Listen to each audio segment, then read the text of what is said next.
जब मौत आवाज देगी घर से बाहर निकलना पड़ेगा। आएगा वो क्षण, जरूर आएगा। कब आएगा? इंतजार करो। एक सेठ का जन्मदिन था, मेरे पास आया, महाराज आशीर्वाद दो। सिठानी आई साथ में, बोले आशीर्वाद दे दो महाराज। मैंने कहा काय का दे दो? बोले दीर्घायु। अरे मैंने कहा 70 का तो हो रहा है, अब और कौन सी अब आगे जी के करेगा क्या तू? एक बात बताओ। मैंने कहा भाई तूने इस जिंदगी में 70 साल में किया क्या है? अरे बोले क्या किया वो छोड़ो, आगे कुछ करूंगा। मैंने कहा अब क्या खाक करेगा? ध्यान रखना, 70 साल का आदमी जन्मदिन मना रहा है। मेरे से बोले आप आशीर्वाद दे दो। मैंने कहा जाओ सेठ, 7 दिन में मर जाओगे। उसकी पत्नी ने माथा टोक लिया, महाराज आज तो अशुभ मत बोलो, आज इसका जन्मदिन है, आज तो शुभ बोलिए। आप संत हैं, आपको शोभा नहीं देता है किसी के जन्मदिन पे कह रहे कि 7 दिन में। मैंने कहा सेठानी जी ज्यादा बक मत कर, मैंने कह दिया 7 दिन में मर जाएगा तो ये मर जाएगा, अब ये बचने वाला नहीं, दुनिया की कोई ताकत से बचाने वाली नहीं है। सेठ ने कहा क्यों? बड़ी कह रही थी महाराज से आशीर्वाद लो आशीर्वाद, ये मरवाने लाई है मुझे यहाँ पे। मैंने कहा मरेगा जरूर सेठ, तू बचेगा नहीं, तू लाख कोशिश कर ले, पक्का मर जाऊंगा। मैंने कहा हाँ। अकेले में आया, बोले महाराज सही बताओ, मजाक कर रहे थे या सही में मर जाऊंगा? तो मैंने कहा सेठ तू सही में मर जाएगा, मजाक कजाक करना मेरा काम नहीं है, तू मर जाएगा, जा आशीर्वाद है तू मर जाएगा। बोले कब मर जाऊंगा? 7 दिन में मर जाएगा। मैंने कहा ध्यान रखना। घर गया, केक की तैयारी, बर्थडे पार्टी। सेठानी ने कहा चलो पार्टी। अरे बोले बाहर में गई पार्टी, तुझे पार्टी की पड़ी है। तो मुझे लग रहा कि मैं 7 दिन में मर जाऊं। जा, मुझे जन्मदिन नहीं मनाना है। दूसरे दिन सेठ उठा, बोले दुकान चले जा। बोले काय की दुकान? बच्चों को बुलाया, बड़े बेटे को ये दुकान तू संभाल, ये मकान तू संभाल, जा बेटा वही खाता लेके आ, किसका लेना किसका देना, किसका काला किसका पीला किसका हरा, क्या किया है हमने जिंदगी में सारा समझा देता हूं बेटा। अब 5 दिन ही बचे हैं, मेरे मरने के समय खत्म हो गया है, ये सब संभाल लेना। और एक बात ध्यान रखना, ये चावल में कंकड़ मिला के रखना। मैं इतने मिलाता था, मिर्ची में लाल मिट्टी मिला देना, काली मिर्च में पपीते के बीज मिला देना, तब जाके मैं धनपति बना हो। अरे उन्होंने कहा सेठ जी मर रहे हो, अब काहे कोई कर्म कर रहे हो, अब जिंदगी को सही। अरे सेठ के दिमाग में आया, बोले यार बेटा मैंने बेईमानी की, तू मत करना, एक काम कर ये सब संभाल लेना। वो जो तेरी मम्मी है इसको एक मकान का एक खंड इसको दे देना, अच्छे से रखना, उसने तो मुझे बहुत बुरे से रखा है लेकिन तुम उसे अच्छे से रखना। बोले ठीक है, सब बंटवारा कर दिया। बोले सेठ जी कुछ खा लो। अरे बोले क्या खा लो? मौत मुझे खा रही है, तुझे खाने की पड़ी है। 3 दिन तो बचे हैं, अब मैं बचने वाला नहीं हो।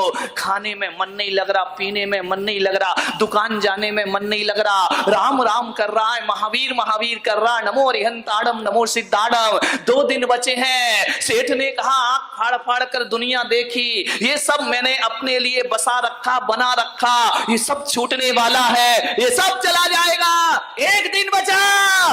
सेठ ने पत्नी से कहा कि अब मुझे अकेला छोड़ दे तू, मैंने सारी जिंदगी सब में बर्बाद कर ली, 1 दिन बची है 24 घंटे की जिंदगी।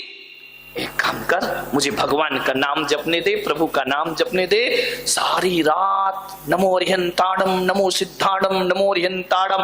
घड़ी की टिक टिक बढ़ी, रात गहरी हुई, घड़ी की आवाज बढ़ती गई। अब आई मौत, अब आई मौत, अब आई मौत। एक एक सांस बड़े नाप तोल के ले रहा है।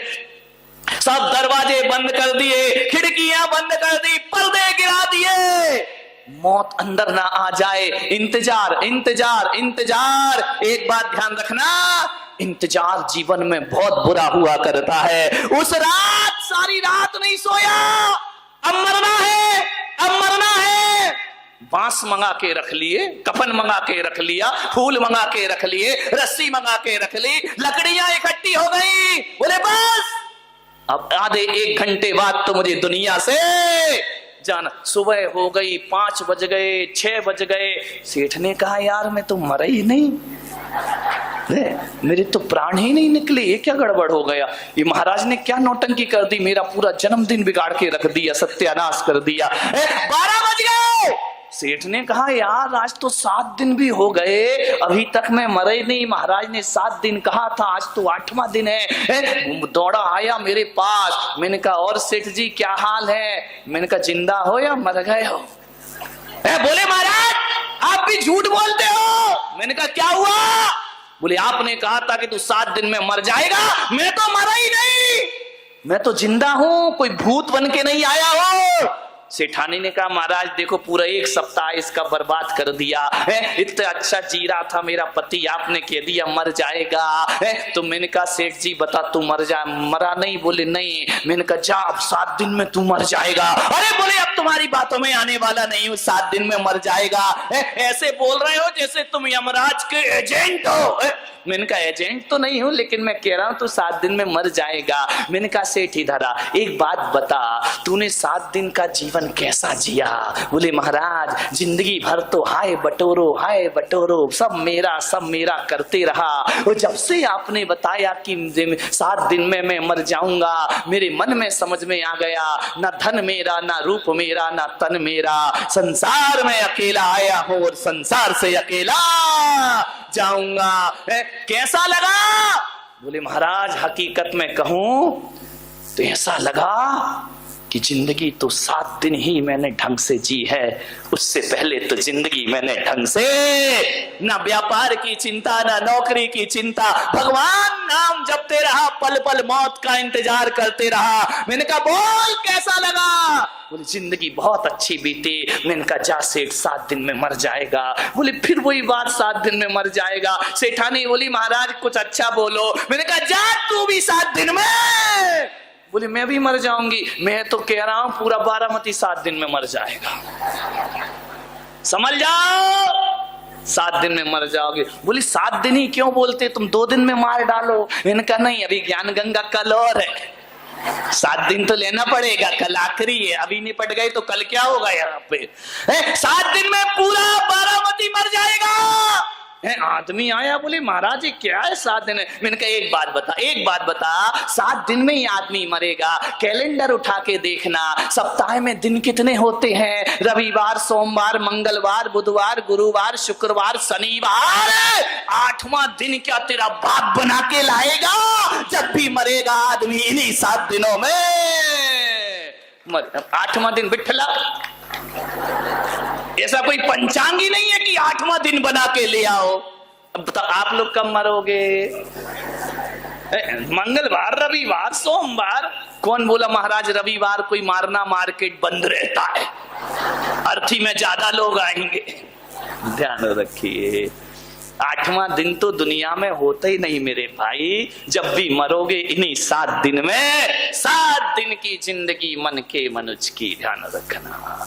कबीर थे बहुत बड़े संत, उनके जीवन में बड़ा आनंद था। पति पत्नी साथ रहते थे, लेकिन कबीर के घर में कभी झगड़े नहीं हुआ करते थे।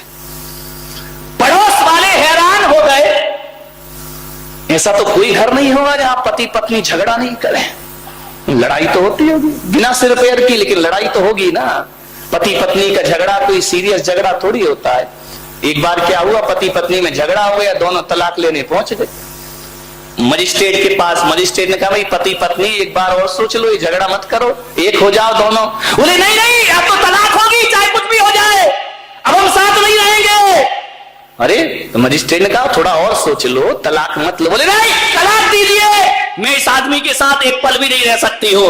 तो मजिस्ट्रेट ने कहा फिर ऐसा करो, तुम्हारी संपदा का आधा आधा बंटवारा कर लेते हैं, आधा पत्नी को दे दो, आधा तुम ले लो। बोले ठीक है बांट दो। सारी संपदा बट गई। लड़का एक ही था।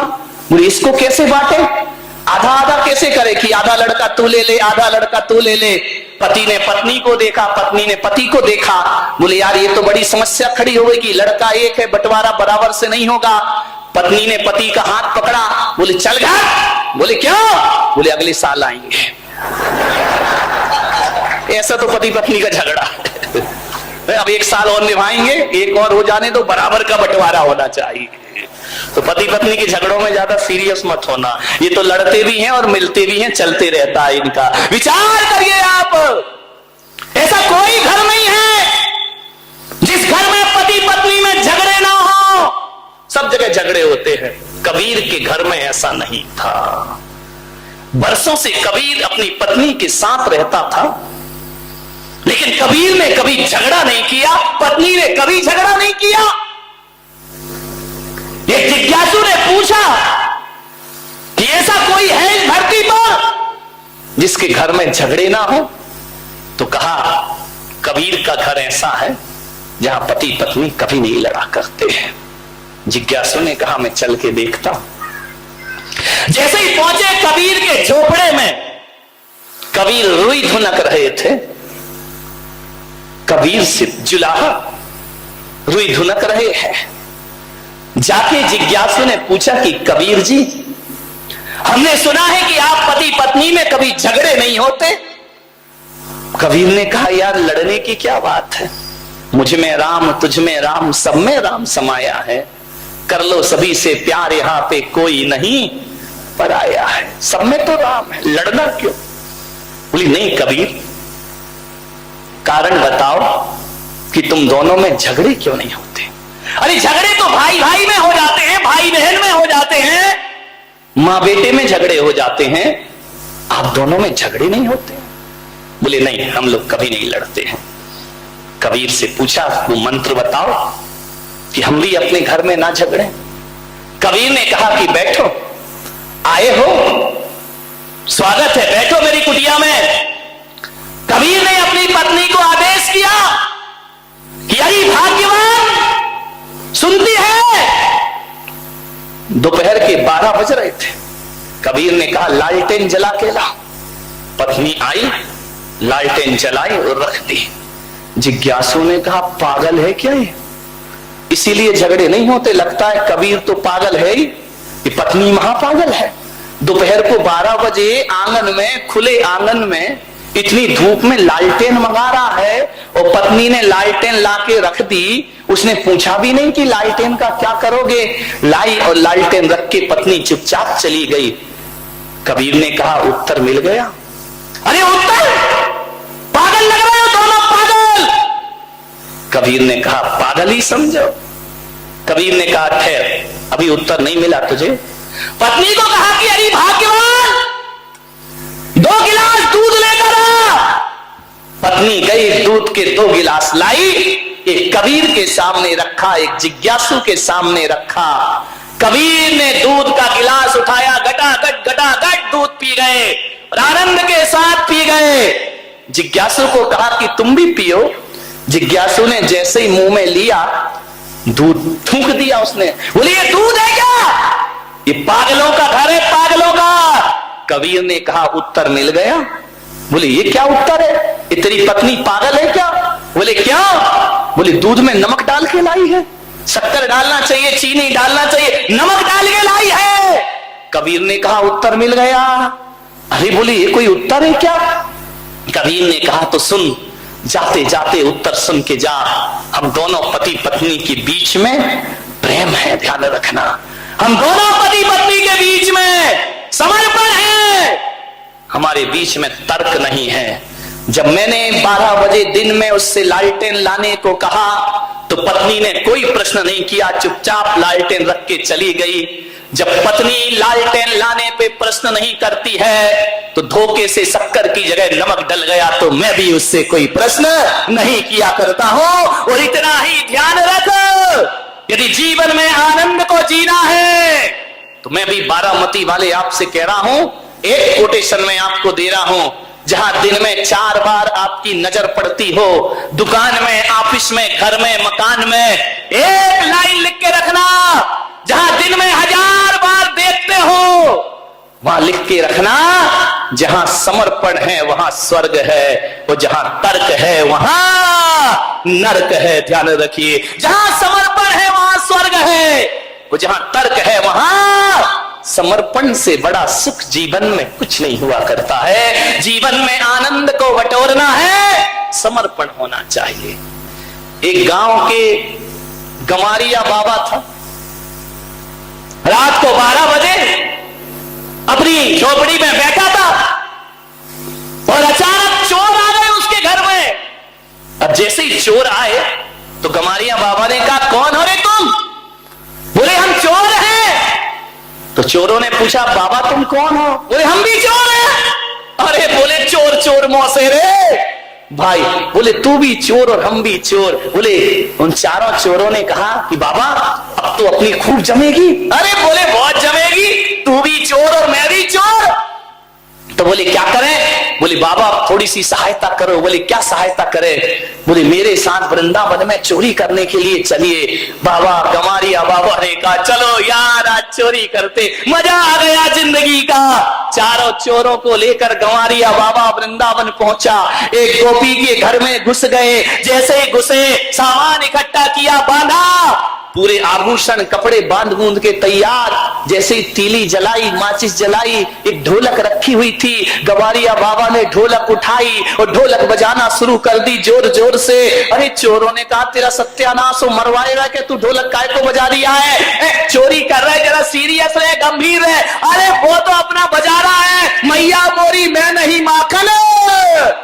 अरे इसने कहा, यार ये मरवाएगा ये गमारिया बाबा। ये जोर जोर से ढोलक बजा रहा, नाच रहा है गमारिया बाबा जोर जोर से। आज मिल गया, आज मिल गया। अरे गांव के लोग उठ गए। 12 बजे रात को इतनी जोर से ढोलक बज रही है। चारों चोर भागे पोटली लेकर के। गांव वालों ने पकड़ा, इतना मारा चोरों को, इतना मारा कि चोरों की कमर टूट गई। लोग अंदर आए कि ढोलक कौन बजा रहा है। लोगों ने कहा, अरे गमारिया बाबा तुम ढोलक क्यों बजा रहे हो? अरे बोले, मिल गई तो बजा रहा हूं, मेरे को तो आनंद ही आनंद है जीवन में। बोले, ढोलक क्यों? बोले, वो 4 चोर आए थे। बोले, हाँ। तो बोले, तुम क्या कर रहे थे? बोले, मैं भी चोरी करने आया था। और तो ढोलक काय को बजा रिया है? अरे ढोलक देख के मैंने सोचा यार हरि का भजन कर लूं, भगवान का भजन कर लूं। तो बोले, ढोलक बजा रहे, तुम चोरी करने क्यों आए? बोले, वो 4 चोर क्या चुरा के ले गए? अरे बोले, आभूषण ले गए, कपड़े ले गए। अरे गमारिया बाबा ने कहा, सत्यानाश मेरी बुद्धि का। रात को 12 बजे 4 चोर आए तो मैं समझा कि वृंदावन में चोरी को कह रहे हैं तो शायद माखन चोर आया होगा, इसलिए मैं उन चोरों में शामिल हो गया। ध्यान रखना, मैं तो माखन चुराने आया था कि हरि की कृपा बरस गई। हरि आए हैं और कह रहे हैं कि चलो बाबा माखन चुराने चलते हैं। ध्यान रखिए मान्यवर, सोचिए, ये आनंद है जीवन का। उदासी जिन चेहरों का श्रृंगार करती है, उदासी जिन चेहरों का श्रृंगार करती है, मक्खी भी उन पर बैठने से इनकार करती है। ध्यान रखिए।